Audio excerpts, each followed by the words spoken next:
तो आज मैं एक्सप्लेन करूँगा तंतिरम मूवी को। इस मूवी में हमें दिखाया जाता है कि कैसे एक जिन एक आदमी को सारी ऐशो आराम वाली ज़िंदगी देता है, पर बदले में वो उसके सामने एक अजीब शर्त रखता है। अब वो शर्त क्या है और इस मूवी में आगे क्या क्या होगा, ये सब जानने के लिए आपको इस वीडियो को पूरा देखना होगा। तो चलिए बिना किसी देरी के वीडियो स्टार्ट करते हैं। तो मूवी के स्टार्ट में हमें एक स्टोरी बताई जाती है कि देवताओं और राक्षसों में क्षीरसागर मंथन किया और उससे मिलने वाला अमृत राक्षस हासिल करना चाहते थे। भगवान विष्णु ने मोहिनी के रूप में सबसे सुंदर स्त्री को बनाया। उस मोहिनी की सुंदरता को देखकर सिर्फ असुर ही नहीं बल्कि देवता भी मंत्रमुग्ध हो गए थे। और स्वयं भगवान ब्रह्मा जी ने भी इतनी सुंदर स्त्री को नहीं बनाया था, लेकिन अब उन्होंने मोहिनी को देखकर ये ठान लिया था कि वो इससे भी सुंदर स्त्री को बनाएंगे। और फिर उन्होंने अहिल्या नाम की एक सुंदर लड़की की रचना की। ब्रह्मा जी ने अपनी बेटी अहिल्या की देखभाल की जिम्मेदारी गौतम महर्षि को दे दी। और फिर जब वो बड़ी हुई तो ब्रह्मा जी ने अहिल्या की शादी गौतम महर्षि से ही करवा दी, क्योंकि उनके अनुसार वही सबसे उचित वर थे। इस दौरान अहिल्या को पाने की कोशिश कई राक्षसों और देवताओं ने भी की, लेकिन कोई इसमें सफल नहीं हो पाया। काफ़ी समय बाद भगवान इंद्र ही इसमें सफल हो पाए। एक दिन जब गौतम महर्षि नदी में स्नान करने के लिए गए, तब इंद्रदेव गौतम महर्षि का रूप धारण करके अहिल्या के साथ शारीरिक संबंध बनाए, लेकिन वापस जाते वक्त गौतम महर्षि ने उन्हें देख लिया। महर्षि गुस्से में इंद्रदेव को श्राप दे देते हैं और साथ ही अहिल्या को भी, और उसे पत्थर की मूर्ति बना देते हैं। और ये स्टोरी यहीं पर ख़त्म हो जाती है। इसके बाद हम अजय नाम के एक आदमी को देखते हैं, जो कि अपने 3 और दोस्तों के साथ दारू वगैरह पीने के लिए रात में एक जगह पर जा रहा होता है। ये लोग एक किसी बन पड़ी जगह पर आते हैं और यहाँ पर पार्टी वगैरह करते हैं। यहाँ काफ़ी अंधेरा था और अजय इनके ही गाँव में घटी एक रियल हॉरर स्टोरी बताना स्टार्ट करता है, जो कि एक जिन के बारे में है। अब कहानी बताने से पहले वो अपने दोस्तों से कहता है कि तुम्हें पहले जिन को समझना होगा। अजय बताता है कि भगवान ने इंसानों की तरह ही जिन को भी बनाया है। वो हमारे साथ रहते हैं, शायद किसी और डायमेंशन में, और हम जिन को देख नहीं सकते, पर वो हमें देख सकते हैं और वो खुद को हमारे सामने प्रकट भी कर सकते हैं। और जिनके पास कुछ अद्भुत शक्तियाँ भी होती है। वो हमसे बहुत ज़्यादा शक्तिशाली होते हैं। ज़रूरत पड़ने पर वो किसी का भी रूप धारण कर सकते हैं, लेकिन भगवान ने उनके ऊपर कुछ सख्त नियम बनाए हैं। और उन नियमों में सबसे ज़्यादा महत्वपूर्ण नियम यह है कि जिन किसी भी औरत के साथ शारीरिक संबंध नहीं बना सकता, और अगर वो ऐसा करता है तो भगवान उन्हें कभी माफ़ नहीं करते। और लगभग सभी जिन इन नियमों का पालन करते हैं, लेकिन कुछ जिन ऐसे भी होते हैं जो रूल्स को फॉलो नहीं करते। वो अकेलेपन से गुजर रहे लोगों को अपना टारगेट बनाते हैं। अगर हमने उन पर ध्यान दिया तो हम जिन के जाल में फंस जाते हैं। अब ये थी जिन के बारे में कुछ इन्फॉर्मेशन। और अब अजय इनको अपने गांव की रियल स्टोरी बताना स्टार्ट करता है। ये बात कुछ सालों पहले की है। इनके गांव में एक आदि लक्ष्मी नाम की पटाखों की फैक्ट्री हुआ करती थी। उस फैक्ट्री का ओनर था आदिबन। एक दिन उसे पता चलता है कि उसकी बीवी अपने बॉयफ्रेंड के साथ भाग गई, जिसने इनके लिए बस एक नोट छोड़ा होता है। उसका एक बेटा भी होता है।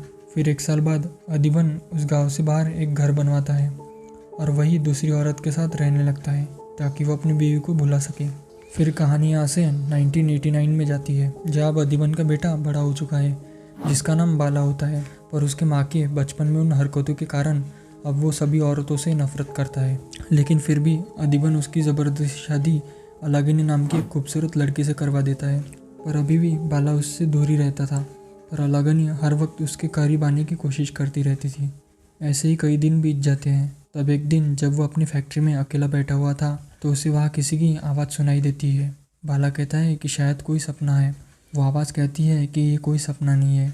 वो उसे उसके बचपन की एक स्टोरी बताता है, जब उसने अपनी फैक्ट्री से पैसे चुराए थे और उसके कारण वहाँ के एक वर्कर को भी निकाल दिया गया था, क्योंकि बाला ने अपनी चोरी का इल्ज़ाम उस पर लगा दिया था और उसके पिता ने बिना किसी सबूत के उस पर भरोसा कर लिया था। बाला डर के वहाँ से अपने पिता के पास आता है और उन्हें सारी बात बताता है, पर उसके पिता कहते हैं कि तुम जिम्मेदारी से बचने के लिए बहाना बना रहे हो। अब वो उस आवाज़ की सुनाई देने से काफ़ी परेशान रहने लगता है और फैक्ट्री पर भी जाना बंद कर देता है। एक रात को उसे बहुत बुरा सपना आता है, उसी जिन का। तब वो डर के उठ जाता है और अलागिनी उसे संभालती है। तब उसे अलागिनी के प्यार का एहसास होता है और वो दोनों एक दूसरे के काफ़ी करीब आते हैं। फिर बाला अलागिनी से अब तक दूर रहने के लिए माफ़ी मांगता है और उसे अपनी परेशानी बताता है। और अब से वो दोनों अच्छे से रहने लगे थे और अब वो बिना किसी डर के अपनी फैक्ट्री में काम पर भी जाने लगा था। एक दिन अलागिनी उसके लिए खाना भी लाती है। तब वहाँ मौजूद जिन अलागिनी को देखता है और उसके जाने के बाद वो जिन फिर से बाला से बात करता है। बाला पूछता है कि तुम कौन हो और तुम्हें क्या चाहिए। जिन कहता है कि वो सब ज़रूरी नहीं है, तुम बस ये देखो कि तुम्हें मुझसे क्या फ़ायदा हो सकता है। मैं तुम्हें बहुत तरक्की भी दिखा सकता हूँ और काफ़ी ऊंचाइयों पर भी ले जा सकता हूँ। बाला कहता है कि इसके बदले में तुम्हें क्या चाहिए।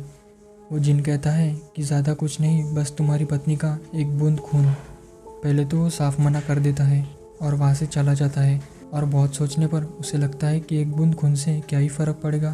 फिर वो अपनी पत्नी को बेहोशी की दवा पिलाकर बेहोश कर देता है और उसका कुछ बूंद खून निकाल लेता है और उसी वक्त फैक्ट्री में जाकर उस जिन से बात करता है कि मैं खून ले आया। वो जिन खुश हो जाता है और कहता है कि टेबल पर उसकी कुछ बूंदें गिरा दो और अपनी आंखें बंद कर लो, क्योंकि मुझे कोई नहीं देख सकता। बाला वैसा ही करता है। वो टेबल पर खून की एक बूंद गिराता है और आंखें बंद कर लेता है। तब हम पहली बार उस जिन को देख पाते हैं, जो कि उस खून को चाट लेता है और फिर बहुत खुश हो जाता है और कहता है कि तुम्हारा व्यापार बहुत तरक्की करेगा और बहुत तेज़ी से चलेगा। तुम बहुत तरक्की करने वाले हो और अब मैं जा रहा हूँ और तुम मुझे जब बुलाओगे मैं सिर्फ तभी आऊँगा। ये कहकर वो वहाँ से चला जाता है और अगले दिन से ही उसका फैक्ट्री बहुत चलने लगती है और उसकी बहुत तरक्की होने लगती है और सभी लोग उसके पास से ही पटाखे खरीद रहे होते हैं। उसे बहुत बड़े बड़े ऑर्डर्स मिलते हैं और उसे बहुत प्रॉफिट होने लगता है और उस साल उसकी बिज़नेस में कई गुना ज़्यादा प्रॉफिट होता है। फिर वो एक फैक्ट्री और खोलता है ताकि उसका बिज़नेस और भी ज़्यादा बढ़ सके। उसके पिता उसके काम से काफ़ी खुश थे और वो तरक्की पे तरक्की करता जा रहा था, पर इंसान की इच्छाओं का कोई अंत नहीं होता। अचानक से इतने सारे पैसे देखने के बाद उसके मन में और भी लालच आता है और अब उसे 2 और फैक्ट्रीज भी खोलनी थी। इसी लालच में वो फिर से उस जिन से मिलने का डिसाइड करता है और फैक्ट्री जाकर उसे वापस बुलाता है। बाला कहता है कि मुझे आपकी और मदद चाहिए, मैं इस साल दुगना प्रॉफिट करना चाहता हूँ। जिन कहता है कि दुगना क्या, तुम और भी कई ज़्यादा प्रॉफिट कर सकते हो। मैं तुम्हें इतना अमीर बना दूंगा कि तुम सोच भी नहीं सकते। बाला खुश हो जाता है और कहता है कि ठीक है, मैं आपको मेरी बीवी के कुछ खून की बूंदें लाकर दे दूंगा। पर जिन कहता है कि अब मुझे खून नहीं चाहिए, मैं वो पहले ही चख चुका हूँ, अब मुझे तुम्हारी बीवी ही चाहिए। बाला को गुस्सा आता है और वो साफ मना कर देता है, पर जिन उसे कहता है कि अगर मैं तुम्हें ऊपर ला सकता हूँ तो नीचे भी पटक सकता हूँ। बाला उसे यहाँ से जाने के लिए कहता है। वो जिन कहता है मैं आ तो तुम्हारी मर्जी से सकता हूँ, पर जाऊँगा अपनी मर्जी से। अब कई दिनों तक बाला उस जिन को काफ़ी समझाता है और अपनी बात पर भी अड़ा रहता है, पर वो जिन नहीं मानता और वहाँ से जाता भी नहीं। कुछ टाइम बाद बढ़ते पोल्यूशन के कारण सरकार पटाखों की फैक्ट्रीज पर टेम्प्रेरी बैन लगा देती है और यहाँ से उस जिन के कारण इसका डाउनफॉल शुरू हो जाता है। अब फिर भी उसके मन में थोड़ी उम्मीद थी कि टेम्प्रेरी बैन है, कभी ना कभी हट ही जाएगा। फिर बाला सारे माल को नई फैक्ट्री में शिफ्ट करवा देता है ताकि जब भी बैन खुलेगा तो हम माल बेच सकते हैं। लेकिन उसी रात बहुत तेज़ों की बारिश होती है। अगले दिन उसे पता चलता है कि उस तेज़ बारिश के कारण फैक्ट्री में रखा हुआ सारा माल गीला हो गया है लीकेज के कारण, और गीले होने की वजह से सारा माल खराब हो चुका है और उसे काफ़ी ज़्यादा नुकसान हुआ है और यहाँ वो अपनी बर्बादी होता हुआ देख रहा था।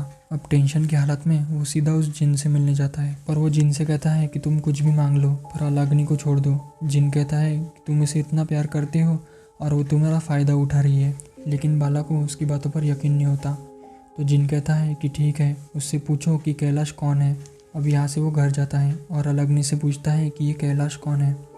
अलाग्नि बताती है कि वो दोनों पहले रिलेशन में थे, वो मेरा पड़ोसी था पर वो मुझसे शादी नहीं करना चाहता था, तो फिर हम अलग हो गए और हमारे बीच कुछ भी नहीं हुआ है। अब यही बात जाके वो जिन को बताता है कि अलाग्नि बहुत अच्छी है और वो दोनों शादी से पहले ही अलग हो गए थे और उनके बीच वैसा कुछ भी नहीं हुआ है। जिन कहता है कि मैं तुम्हें दिखाता हूँ कि कैलाश और अलाग्नि कितने करीब आए। फिर वो बाला को एक विजन दिखाता है जिसमें कैलाश और अलाग्नि काफ़ी करीब थे, जिससे बाला काफ़ी गुस्सा हो जाता है और यहाँ जिन उसे और भी भड़का देता है। अब बाला यहाँ से सीधा अपने पिता से मिलने जाता है और डिटेल में शुरू से उनको सारी बातें बताता है। सारी बातों को जानने के बाद उसके पिता कहती है कि दे दो अलाग्नि को, उस जिन को दे दो, तुम्हें किसी और के रखेल के साथ क्यों ही रहना है। अगर तुम्हारे पास पैसा है तो तुम वैसे 10 लड़कियां रख सकते हो। बाला कहता है कि फिर गाँव के लोगों को मैं क्या जवाब दूंगा कि वो मुझसे पूछेंगे कि अलाग्नि कहाँ गई। उसके पिता कहती है कि कह देना कि वो किसी के साथ भाग गई। तभी उसे ये बात समझ आती है और पता चलती है कि उसके पिता ने उसकी माँ को भी ऐसे ही जिन को दे दिया था और वो जिन पहले उसके पिता की इच्छाएं पूरी करता था। अब वो काफ़ी सोचता है और अलाग्नि को उस जिन को दे देने का डिसाइड करता है। फिर वो अलाग्नि से जाके कहता है कि मैं एक पुजारी जी से मिला और उन्हें अपनी सारी परेशानी बताई। उन्होंने मुझे उसका एक हल बताया, हमें एक बार फिर अपनी फैक्ट्री में शादी करनी होगी और फिर सब ठीक हो जाएगा। अलाग्नि इसके लिए मान जाती है क्योंकि उस जिन ने अलाग्नि को दुल्हन की तरह सजा कर लाने के लिए बोला था। फिर तैयार होके वो दोनों फैक्ट्री में जाते हैं जहाँ बाला पुजारी जी को लेकर आने का बोलकर वहाँ से चला जाता है। यहाँ वो जिन अलाग्नि से बात करता है। अलाग्नि डर जाती है। तब वह बाला आता है। अलाग्नि उसे यहाँ चलने के लिए बोलती है पर तभी उसके चारों तरफ आग लग जाती है। अलाग्नि उसे बचाने के लिए बोलती है। बाला कहता है कि तुमने जो किया वो गलत था। अलाग्नि उसे समझाती है कि सच में मैंने कुछ भी गलत नहीं किया। तभी बाला को याद आता है कि उस विजन में कैलाश नहीं बल्कि वो खुद था। उस जिन ने उस विजन में कैलाश की इमेज डाल दी थी और उसे गुमराह किया था ताकि वो अपना डिज़ायर पूरा कर सके। अब उसे बहुत पछतावा होने लगता है। अलाग्नि ये भी बताती है कि तुम जल्दी बाप बनने वाले थे क्योंकि वो प्रेग्नेंट थी।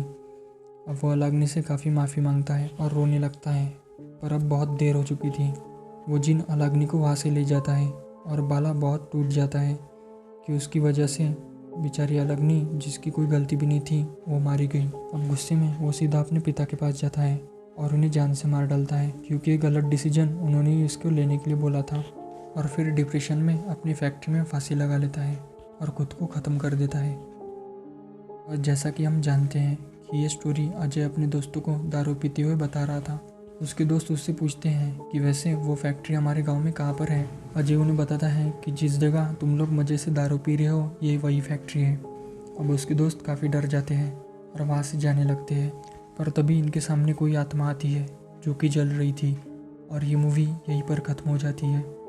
तो दोस्तों हमारे मन में अभी काफ़ी सवाल होंगे कि वो आत्मा कौन है और वो जिन इस फैक्ट्री में ही कैसे आया और अजय उन लोगों को इस फैक्ट्री में क्यों लेके आया और अजय को बाला की स्टोरी इतने डिटेल में क्यों पता है, मतलब पर्सनल से पर्सनल बात भी।